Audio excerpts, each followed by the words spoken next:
وأحسن منك لم تر قط عيني وأجمل منك لم تلد النساء خلقت مبرأ من كل عيب خلقت مبرأ من كل عيب كأنك قد خلقت كما تشاء. كتاب أنزلناه إليك مبارك ليدبروا آياته وليتذكر أولو الألباب. یہ کتاب برکت والی ہے جسے ہم نے آپ کی طرف نازل فرمایا ہے تاکہ دانش مند لوگ اس کی آیتوں میں غور و فکر کریں اور نصیحت حاصل کریں. اللهم صل على سيدنا محمد وعلى آل سيدنا محمد بعدد كل ذرة مئة ألف ألف مرة. سامعین و ناظرین کرام، السلام علیکم ورحمۃ اللہ وبرکاتہ.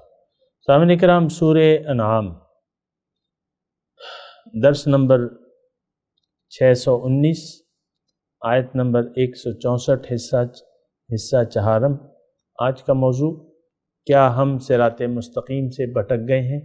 اس کے ساتھ آج کے سبق کا آغاز کرتے ہیں. سب سے پہلے گزشتہ سبق کا اعادہ ہوگا. اعوذ باللہ من الشیطان الرجیم. پناہ مانگتا ہوں میں اللہ کی شیطان مردود سے. بسم اللہ الرحمن الرحیم. شروع اللہ کے نام سے جو بڑا مہربان نہایت رحم والا ہے. قل اغیر اللہ ابغی ربا وهو رب كل شيء ولا تكسب كل نفس الا عليها ولا تزر وازرة وزر اخرى ثم إلى ربكم مرجعكم فينبئكم بما كنتم فيه تختلفون. کہو، کیا میں خدا کے سوا اور پروردگار تلاش کروں؟ اور وہی تو ہر چیز کا مالک ہے، اور جو کوئی برا کام کرتا ہے تو اس کا ضرر اسی کو ہوتا ہے، اور کوئی شخص کسی کے گناہ کا بوجھ نہیں اٹھائے گا. پھر تم سب کو اپنے پروردگار کی طرف لوٹ کر جانا ہے، تو جن جن باتوں میں تم اختلاف کیا کرتے تھے وہ تم کو بتائے گا. سامعین کرام، سورہ انعام آیت نمبر 164. قل اغیر اللہ ابغی ربا وہو رب کل شیء. آپ کہہ دیجئے کہ کیا میں اللہ کے سوا کوئی اور رب تلاش کروں حالانکہ وہی ہر چیز کا رب ہے. ولا تکسب کل نفس الا علیہا. اور ہر شخص جو کچھ کماتا ہے اس کا ذمہ دار وہ خود ہے. ولا تزر وازرۃ وزر اخری. اور کوئی بوجھ اٹھانے والا دوسرے کا بوجھ نہیں اٹھاتا. ثم الی ربکم مرجعکم. پھر تم سب کو اپنے رب کی طرف لوٹنا ہے. فینبئکم. پھر وہ اس وقت تمہیں بتائے گا. فیما بما کنتم فیہ تختلفون. ان اختلافات کی حقیقت جو تم کرتے تھے. سامعین کرام، اہم آیت ہے اور اس کا مضمون جو ہے اس کا براہ راست ہم سے تعلق ہے. یعنی رب کا مسئلہ ہے کہ ہم کس کو رب بنائیں، کون سی ہستی رب بنانے کے قابل ہے. اور یہ بات تو یعنی عقل بھی مانتی ہے کہ اللہ ہی فقط وہ ذات ہے جو حقیقی طور پہ رب ہے، کیونکہ وہ مالک بھی ہے، خالق بھی ہے اور ربوبیت بھی کرتی ہے. تو اسی کو رب بنانا چاہیے اور اسی کے حکم کے سامنے سر جھکانا چاہیے. وہی ہمارا مقصود ہے، وہی ہمارا مطلوب ہے اور وہی ہمارا محبوب ہے. اس کے علاوہ کوئی رب ہو نہیں سکتا. اب جہاں تک ہمارا تعلق ہے اور ہم جس طریقے سے اس بارے میں ایک دھوکے کا شکار ہو چلے ہیں کہ ہم نے اپنے غیر اللہ کو، اللہ کے سوا اور ہستیوں کو اپنا رب بنا لیا ہے، تو اس بارے میں ہمیں سوچنا ہوگا۔ قرآن میں ہے اتخذوا احبارہم ورہبانہم اربابا من دون اللہ، کہ ان لوگوں نے اللہ کے سوا، یعنی یہود و نصارہ کا تذکرہ ہے، انہوں نے اللہ کے سوا اپنے علماء اور مشائخ کو اپنا رب بنا لیا تھا۔ تو ایک اس سلسلے میں واقعہ میں آپ کو بیان بھی کر چکا ہوں۔ ایک صحابی تھے جو نو مسلم تھے، یہودی تھے، پھر اسلام قبول کر لیا تھا، یا عیسائی تھے۔ تو وہ آئے حضور صلی اللہ علیہ وسلم کے پاس ان آیات کے نزول کے بعد، اور حضور سے پوچھا کہ حضور قرآن میں تو یہ آیت ہے کہ ان لوگوں نے، یعنی ہمارے بارے میں ہے کہ ان لوگوں نے اپنے مشائخ اور اپنے علماء کو اللہ کے سوا رب بنا لیا تھا، لیکن ہم تو ان کو رب نہیں کہتے۔ تھوڑی سی توجہ سامنے کرو، ہم تو ان کو رب نہیں کہتے، ہم تو ان کو رب تسلیم بھی نہیں کرتے، وہ تو ہمارے رب نہیں ہے۔ یعنی یہ تھوڑے الفاظ میں نے بڑھا دیے ہیں، لیکن وہی مضمون وہی ہے۔ تو حضور صلی اللہ علیہ وسلم نے ان سے پوچھا کہ دیکھو، تمہارے علماء اور تمہارے پیر اور مشائخ تمہیں جو بھی حکم دیتے تو تم آنکھیں بند کر کے بلا چون و چرا ان کا حکم تسلیم کر لیتے تھے؟ تو انہوں نے جواب دیا کہ ہاں حضور، ایسے ہی تھا۔ جب ہمارے علماء اور ہمارے مشائخ، پیر وغیرہ ہمیں جو بھی حکم دیتے تھے، ہم اس کو بلا چون و چرا مان لیتے تھے۔ تو حضور نے فرمایا یہی تو مطلب ہے رب بنانے کا، کہ تم جس کی بھی تم بات مانتے ہو بلا چون و چرا، وہی تمہارا رب ہوتا ہے، وہی تمہارا، اسی لیے قرآن نے کہا ہے۔ تو بہرحال دیکھیں، اس بارے میں بھی ہمیں بھی غلط فہمی ہے بہت ساری۔ یعنی میں اگر یعنی یہ چوتھا حصہ ہے آج اسی آیت پہ ہم بات کر رہے ہیں، میں اگر آپ کو یہ کہوں کہ بھئی آپ نے اپنے علماء اور مشائخ کو، اب دیکھیں یہ تو آپ مانتے ہیں کہ لوگ بٹے ہوئے ہیں، فرقہ واریت میں بٹے ہوئے ہیں، اور ہر فرقہ دوسرے کو کافر اور مشرک قرار دیتا ہے بعض وجوہات کی بنا، حالانکہ سب کلمہ گو مسلمان ہیں، لیکن بعض وجوہات، اب یہ تو ان سے آپ پوچھیں کہ کیوں ایسا کرتے ہیں، لیکن ہم بھی پھر یعنی جو بھی ہمارا فرقہ ہے اور وہ ہمارے علماء جو بھی ہمیں کہتے ہیں، اور تو ہم بھی ان کو ایسے ہی سمجھتے ہیں۔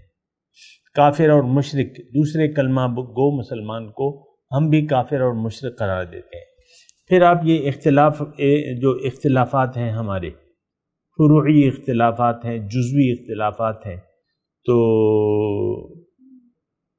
اس کی بنا پہ ہم ایک دوسرے کو مشرک قرار دیتے ہیں، ہمارے علماء قرار دیتے ہیں کہ بھئی تم یا رسول اللہ تم نے کہہ دیا تو تم مشرک ہو گئے، یہ تو عقیدہ توحید کے خلاف۔ ہم بھی مان لیتے ہیں کہ ہاں، اگر ہم نے مان لیا یا رسول اللہ کہہ دیا تو ہم بھی مشرک ہو جائیں گے، ان علماء کی بات کو بصر و چشم تسلیم کر لیتے ہیں۔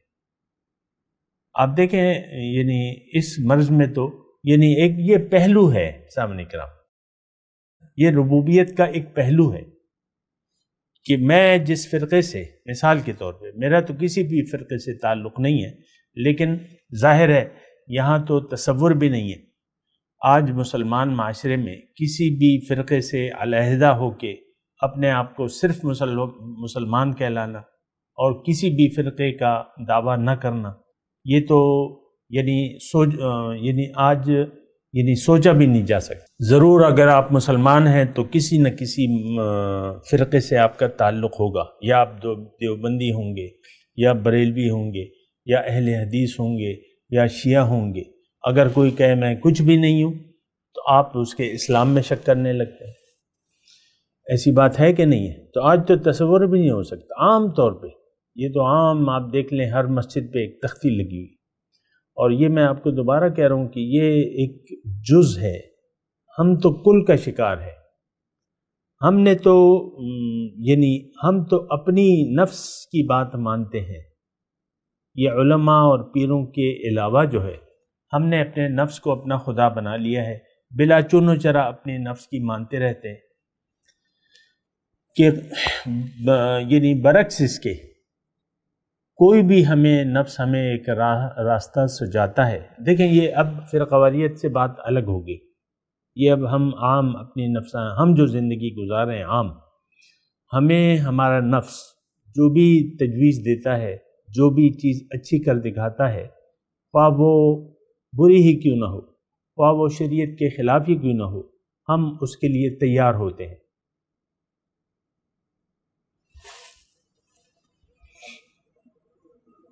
اب یہ بہت سی ایسی مثالیں ہیں لیکن عام یہ ہماری زندگی میں ہیں۔ مثال کے طور پہ میں آپ کو مثال دیتا ہوں، خاتون خانہ ہے۔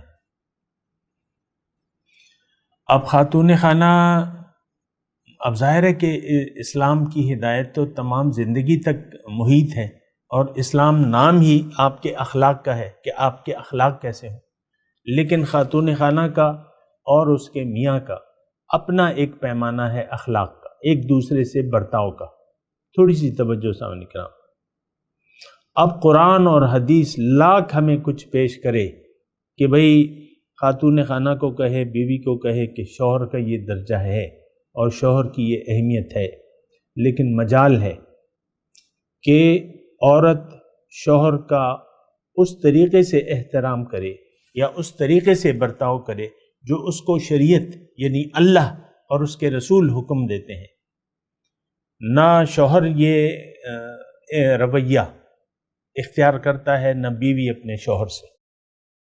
شوہر کے اپنے ذہن میں ایک رویہ ہے کہ بھئی میں تو بالا تر ہوں، میں کما رہا ہوں، میں بیوی کو کھلا رہا ہوں، اور میں اس پہ کچھ نہ کچھ جو بھی اپنے اخلاق ہیں سامنے کے نام، لیکن ہمارے اخلاق جو ہیں وہ اخلاق قرآن نہیں ہیں، قرآن کے مطابق ہمارے اخلاق نہیں ہیں۔ یہ میاں بیوی سے اگر آپ بات آگے بڑھا لیں، آپ کہیں بھی یہ بات لے جائیں، آپ معاشرے کے کسی بھی گروہ میں لے جائیں، ہمارا حکمران ہے، ان کو پتہ ہے کہ بعض قوانین اسلام کے خلاف ہیں، ان کو پتہ ہے کہ سود خلاف شریعت ہے، اللہ تعالیٰ اور اس کے رسول سے جنگ ہے، لیکن 70 سال ہو گئے ہیں ہم سود کا لین دین جاری ہے، اور ہم اس کو جاری رکھنا چاہتے ہیں من حیث القول۔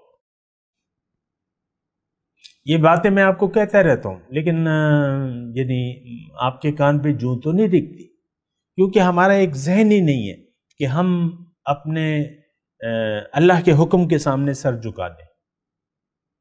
جہاں بھی آپ جائیں، کوئی دکاندار ہی کیوں نہ ہو، ایک ریڑھی والا ہی کیوں نہ ہو، وہ اپنا پہلے خراب مال بیچے گا جو اس کو پیٹی میں ملا ہے، کہتے ہیں میں تو مجبور ہوں، مجھے تو یہ خراب مال ملا ہے، میں مکس مال دوں گا۔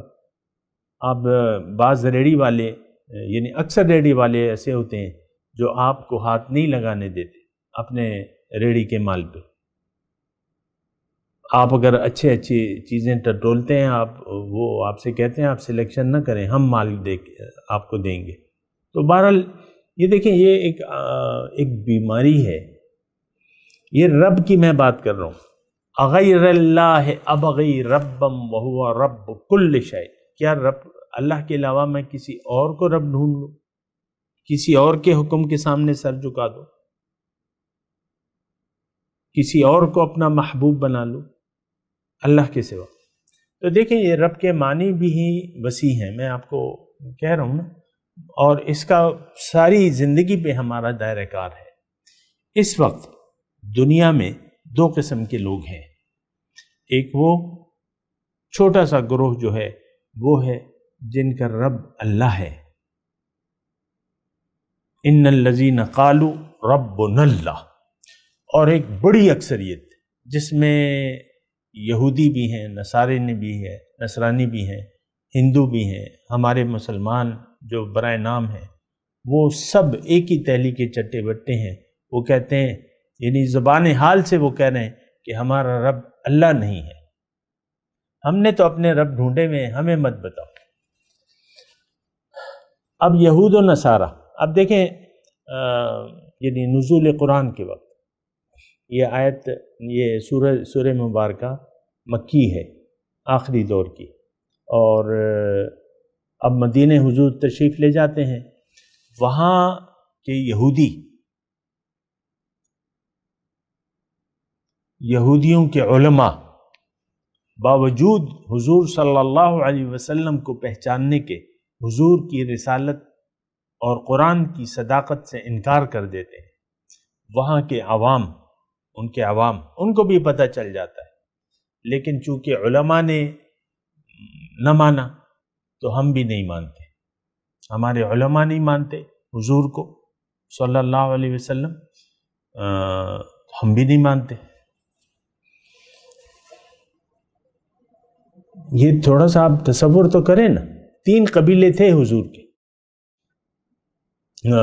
یہود کے، بنو قریظہ اور بنو قینقاع اور بنو نذیر، 3 قبیلے، تینوں نے مان کے نہیں دیا۔ جب مدینے سے چلے گئے تو پھر کچھ خیبر میں چلے گئے، پھر حضور صلی اللہ علیہ وسلم صلح حدیبیہ کے بعد ان پہ حملہ کیا، وہاں بھی انہوں نے نہ مانا، یعنی مرنے مارنے کو تیار ہو گئے، حضور صلی اللہ علیہ وسلم کے ساتھ جنگ کرنے کو تیار ہو گئے، لیکن مان کے نہ دیا۔ یہ صورتحال آج بھی دیکھیں، ہم حالت جنگ میں ہیں اللہ سے اور اس کے رسول سے، آپ زیادہ پریشان نہ ہوں، اس کے معنی کو سمجھیں۔ آج ہم حالت جنگ میں ہیں اپنے اللہ سے، قرآن سے اور اپنے رسول سے، ہم نہیں مانتے، ہم ماننے کو تیار ہی نہیں ہیں۔ من حیث القوم، ہم آج پاکستان کے مسلمان اسلام کو نہیں مانتے، اسلام کو اپنے اوپر نافذ نہیں کرنا چاہتے، اسلام کے قوانین نہیں چاہتے، یہ میں ببانگ دہل کہہ رہا ہوں۔ اور یہ ادارے عوام نہیں چاہتے، تو ادارے تو عوامی کے، یعنی فوجی کون ہیں، پولیس والے کون ہیں، یہ تو ہم ہی لوگ ہیں۔ ہم نہیں چاہتے تو فوج کیوں چاہے گی، پولیس کیوں چاہے گی، کوئی اور ادارہ کیوں چاہے گا؟ یہ تو ہم سب سے بڑے دشمن ہیں اسلام کے، کیونکہ ہم دین حق کو قبول نہیں کرنا چاہتے۔ وَلَا يَدِينُونَ الدِّينَ الْحَقِّ، پھر اللہ تعالیٰ نے ایسے لوگوں سے، یعنی وہ ایک آیت ہے نا کہ قاتل الذین یقاتلون لا یؤمنون باللہ ورسولہ،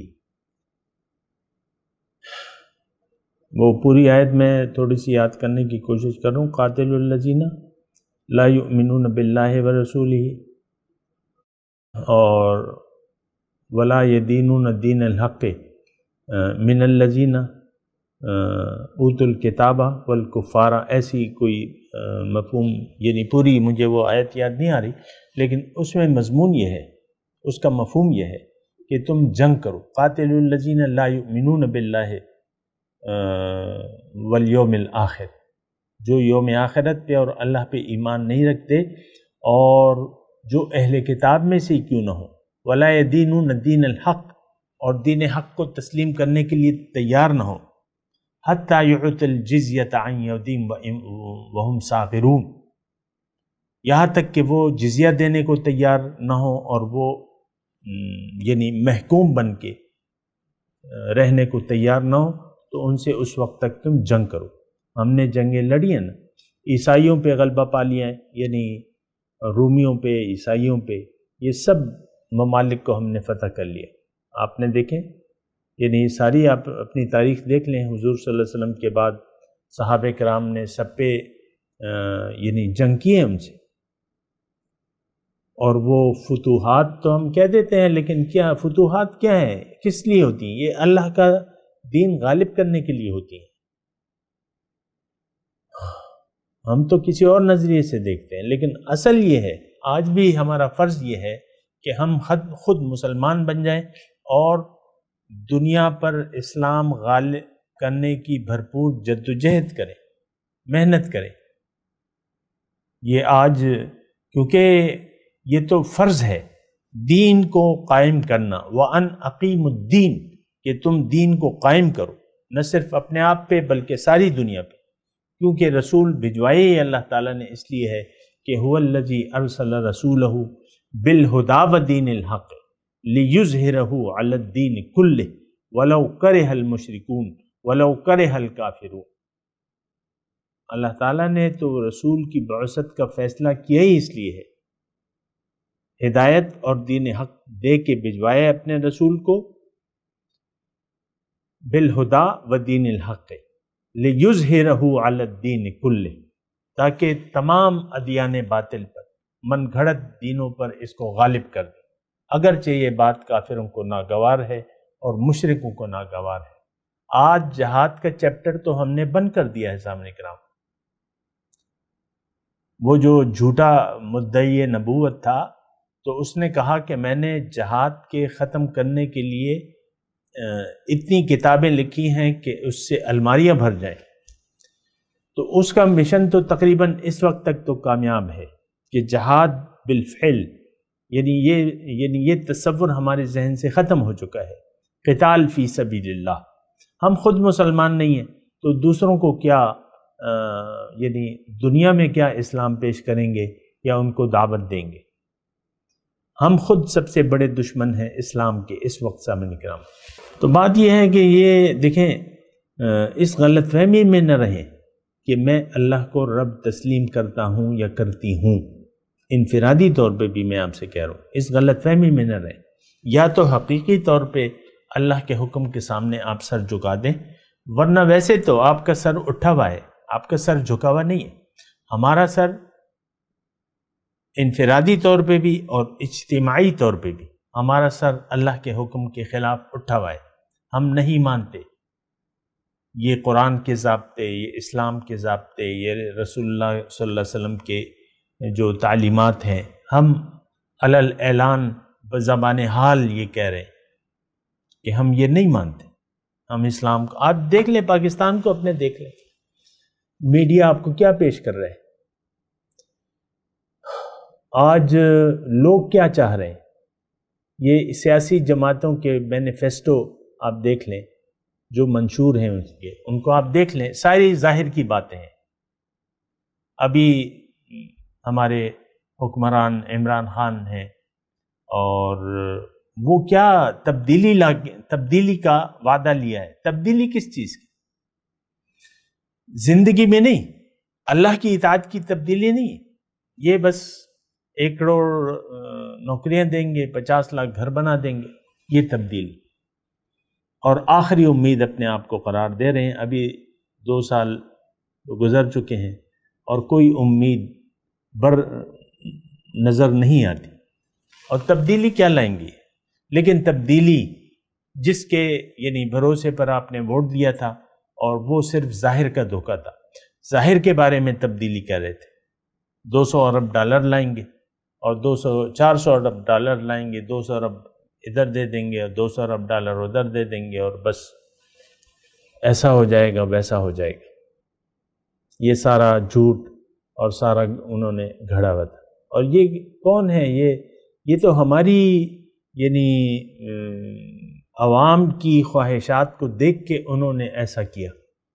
100 دنوں کا پلان دیا، پہلے 100 دن میں ایسا کریں گے، پھر 1 سال کا پلان ہو گیا، ابھی 2.5 سال ہونے والے ہیں، تو کچھ بھی نہیں ہونے والا۔ ہم تو وہی، ہمارا رب جو ہے ظاہر ہے، ظاہر ہمارا رب ہے، ظاہر کے سامنے ہم جھکے ہوئے ہیں، اور ہم نفس کے تابعدار ہیں، نفس کے حکم کے پابند ہیں۔ آپ دیکھ لیں، میں تو زیادہ تفصیلات میں نہیں جاتا، لیکن وہ بہت، پھر یہ تو گند ہے، جتنا بھی اس میں آپ یعنی اس کو ہلائیں گے یا معلوم کریں گے تو اتنی اس سے بدبو آئے گی، تو میرا اس سے بدبو سے کوئی تعلق نہیں ہے۔ لیکن جو صورتحال کا ہم شکار ہیں وہ میں آپ کے سامنے پیش کر رہا ہوں۔ بہرحال اغیر اللہ ابغی ربم وہو رب کل شیء ولا تکسب کل نفس الا علیہا ولا تزر وازرۃ وزر اخری۔ یہ ہم بات کر رہے تھے گزشتہ سبق میں کہ ولا تکسب کل نفس الا علیہا، یعنی اس کا معنی یہ ہے کہ جو کرو گے ویسا بھرو گے۔ تو ہم کیا بول رہے ہیں؟ دنیا دیکھیں، حضور صلی اللہ علیہ وسلم فرماتے ہیں الدنیا مزرعۃ الاخرہ، دنیا آخرت کی کھیتی ہے، لیکن ہمیں تو آخرت پر یقین نہیں ہے، تو ہم اس وقت کیا بول رہے ہیں؟ آپ کو معلوم ہے سامنے کرام، ہمارا معبود خواہشات نفس ہے، ہم خواہشات نفس کے مطابق زندگی گزار رہے ہیں، لیکن مومن کا تو یہ سلوک نہیں ہوتا۔ مومن تو نفس کو خواہشات سے روک لیتا ہے، تب اس کا ٹھکانہ جو ہے وہ جنت بنتا ہے۔ وَأَمَّا مَنْ خَافَ مَقَامَ رَبِّهِ وَنَهَى النَّفْسَ عَنِ الْهَوَىٰ فَإِنَّ الْجَنَّةَ هِيَ الْمَأْوَىٰ، اور جو ڈرا اپنے رب کے سامنے کھڑے ہونے سے اور اس نے روک لیا اپنے آپ کو خواہشات سے، بس جنت اس کا ٹھکانہ ہے۔ آج ہم تو خواہشات نفس کے پیچھے لگے ہوئے ہیں، ہر شخص اپنی مرضی زندگی جینا چاہتا ہے۔ آپ دیکھ لیں اپنے مزاج پر آپ کو قابو نہیں ہے، اپنے رویے پر آپ کو قابو نہیں ہے۔ گھر میں بیٹھی ہوئی جو خاتون ہے یا اس کا میاں ہے، وہ اپنے مزاج میں تبدیلی لانے کے لیے تیار نہیں ہے، وہ اپنے آپ کو رب کے حکم کا پابند بنانے کے لیے تیار نہیں ہے، لیکن آیت قرآنی یہ کہتی ہے کہ جو اپنے رب کے سامنے کھڑے ہونے سے ڈرا اور اس نے روک لیا اپنے آپ کو خواہشات نفس سے، تو جنت اس کا ٹھکانہ ہے۔ تو بہرحال یہ آیت میں کہہ رہا ہوں نا، وَلَا تَكْسِبُ كُلُّ نَفْسٍ إِلَّا عَلَيْهَا۔ اب یہ تو ہمیں معلوم ہے کہ بھئی جیسا کرو گے ویسا بھرو گے، ہم بچپن سے یہ سنتے چلے آ رہے ہیں، جیسی کرنی ویسی بھرنی، اور ہر زبان میں یہی ہے، جسا کرے یا برے بے۔ لیکن اصل میں تو ہمارا یہ ظاہر کے بارے میں ہے، اور آخرت کے بارے میں چونکہ ہمیں یقین قطعاً نہیں ہے، تو ہم جو بول رہے ہیں اس کا نتیجہ تو آگ ہے۔ اللہ کی نافرمانی اور رسول کے طریقے کے خلاف زندگی گزارنا جو ہے وہ آگ ہے سامنے کا۔ یہ قرآن ہے، قرآن میں ارشاد اللہ تعالیٰ فرماتا ہے مَن یُشَاقِقِ اللَّهَ وَرَسُولَهُ وَيَتَّبِعْ غَيْرَ سَبِيلِ الْمُؤْمِنِينَ نُوَلِّهِ مَا تَوَلَّىٰ وَنُصْلِهِ جَهَنَّمَ وَسَاءَتْ مَصِيرًا او كما قال اللہ تعالیٰ فی القرآن المجید۔ اللہ تعالیٰ فرماتا ہے کہ جس نے بھی اللہ اور اس کے رسول کی مخالفت کا راستہ اپنا لیا تو میں نُوَلِّهِ، میں اس کو پھیر دوں گا اس طرف جس طرف وہ پھر گیا، اور اس کا ٹھکانہ جہنم ہے، اور وہ بہت بری واپس لوٹنے کی جگہ ہے، بہت برا ٹھکانہ ہے۔ یہ قرآنی آیت کا مفہوم میں نے آپ کو بیان کیا۔ اب ہم کیا، ہم موافقت تو نہیں کر رہے، مخالفت کر رہے۔ میں تلاوت کرتا ہوں، میرے ساتھ دہرائیے۔ اعوذ باللہ من الشیطان الرجیم، بسم اللہ الرحمن الرحیم۔ قل اغیر اللہ ابغی ربا وہو رب کل شیء ولا تکسب کل نفس الا علیہا ولا تزر وازرۃ وزر اخری ثم الی ربکم مرجعکم فینبئکم بما کنتم فیہ تختلفون۔ جی ترجمہ سنا دیں۔ قل اغیر اللہ ابغی ربا وہو رب کل شیء، آپ کہہ دیجئے کہ کیا میں اللہ کے سوا کوئی اور رب تلاش کروں حالانکہ وہی ہر چیز کا رب ہے۔ وَلَا تَكْسِبُ كُلُّ نَفْسٍ إِلَّا عَلَيْهَا، اور ہر شخص جو کچھ کماتا ہے اس کا ذمہ دار وہ خود ہے۔ وَلَا تَزِرُ وَازِرَةٌ وِزْرَ أُخْرَىٰ، اور کوئی بوجھ اٹھانے والا دوسرے کا بوجھ نہیں اٹھاتا۔ ثم الی ربکم مرجعکم، پھر تم سب کو اپنے رب کی طرف واپس لوٹنا ہے، فَيُنَبِّئُكُم بِمَا كُنتُم فِيهِ تَخْتَلِفُونَ، اس وقت وہ تمہارے اختلافات کی حقیقت تم پر کھول دے گا۔ اب ان آیت کی تلاوت اور ترجمہ سنتے ہیں۔ اعوذ باللہ من الشیطان الرجیم،